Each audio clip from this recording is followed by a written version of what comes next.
Good morning friends, আশা করি তোমরা সবাই ভালো আছো আর আমিও অনেক অনেক ভালো আছি।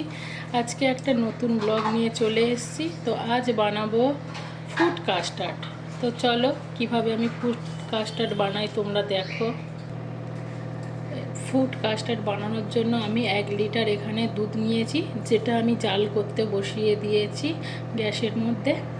আর এদিকে আমি রেডি করে নিয়েছি ফ্রুটগুলো কেটে, যেহেতু ফ্রুট কাস্টার্ড তো ফ্রুট লাগবে। তো এখানে আমি 4 রকম ফ্রুট নিয়েছি, যেমন আম, আঙুর আর আপেল, কলা। আর এদিকে আছে কাস্টার্ড পাউডার আর এদিকে আছে দুধ, র মিল্ক। এটা হচ্ছে আমি ওই কাস্টার্ড পাউডারটাই র মিল্কের সাথে হচ্ছে এটাকে আমি গুলবো। আর এখানে রেখেছি 6 চামচ চিনি। যে যেমন চিনি খাবে সে সেইভাবে চিনিটা দেবে। তো এখানে আরও অনেক রকম ফল অ্যাড করা যায়, বাট আমার বাড়িতে এই কটাই ফল আছে তাই আমি এই কটা ফল এখানে অ্যাড করেছি। আরও অনেক ফল তোমরা দিতে পারো, যার বাড়িতে যেমন থাকবে সে তেমন ফল দিয়ে এটা বানাবে। আর এদিকে আমি দুধটা অলরেডি জাল হচ্ছে। তো এটা হতে হতে প্রায় আমার 700-র মতো গিয়ে দাঁড়াবে, তখন আমি এটাকে রেডি করব। তো চলো। তো এই যে আমার দুধটা অনেকটা কমে গেছে জাল করতে করতে দুধটা প্রায় 700-র মতো এসে দাঁড়িয়েছে। তো এবার আমি এর মধ্যে চিনি অ্যাড করব।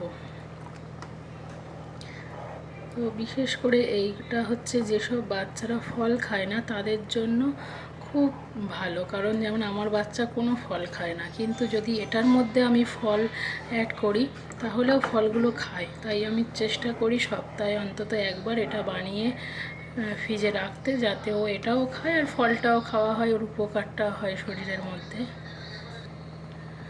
তো এবার আমি এই যে দুধের মধ্যে যে চিনিটা রেখেছিলাম সেটা এই দুধের মধ্যে অ্যাড করে দিলাম। মিষ্টিটা যে যার স্বাদ মতো অনুযায়ী দিও, আমরা যেমন খাই সেইভাবে মিষ্টি দিয়েছি। আর যে যেমন খাও সে সেইভাবে একটু মিষ্টিটা চেক করেই দিও। তো এটাকে এখন আমি আরেকটু ফুটতে দেব। তো এবার আমি এই যে দুধটা নেওয়া ছিল ওটার মধ্যে এই যে কাস্টার্ড পাউডারটা এটা একটু একটু করে অ্যাড করব আর গুলে নেব, যাতে কোনো রকম দানা না থাকে। তো এটা আমি একটু ভালো করে গুলিয়ে নেব। এর মধ্যে দানা থাকলে হবে না, ভালো করে মিক্সড করতে হবে পাউডারটার সাথে। তো পুরো পাউডারটাই আমার লাগবে, পুরো পাউডারটা দিয়ে আমি মিক্সড করব।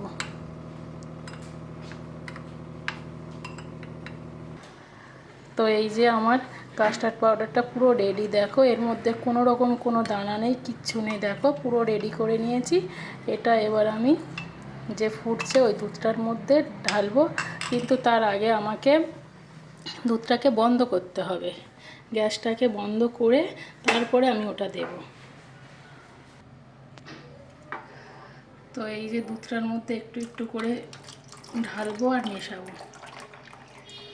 এখন কিন্তু আমার গ্যাসটা পুরো অফ, আবার এটা মিশিয়ে নিয়ে আমি গ্যাসটাকে অন করে দেব।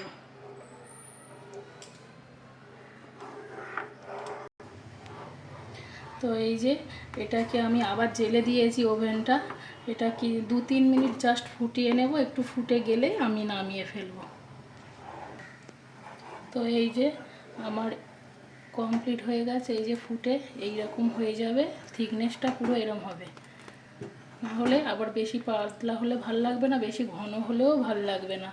যে যেমন খায়, আমার ছেলে ঘনটা পছন্দ করে না, একটু পাতলা খেতেই পছন্দ করে। তো এই যে থিকনেসটা এরকম থাকবে। আমি এবার গ্যাসটাকে অফ করে দিলাম।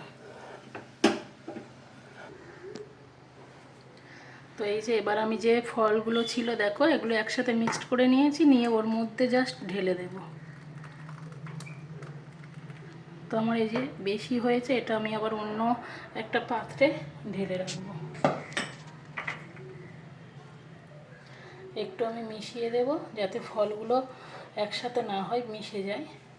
এবার আমি এটাকে নিয়ে 2 ঘন্টার জন্য ফ্রিজে রাখবো, তারপরে তোমরা বের করে খেতে পারো। আমি একটু বেশিই রাখবো, কারণ এখন বানাচ্ছি, ছেলে স্কুল থেকে আসবে তারপরে ছেলেকে দেব।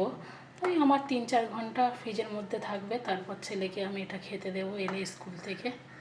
তো চলো টাটা। ভিডিওটা ভালো লাগলে একটা লাইক, কমেন্ট, শেয়ার করে দিও।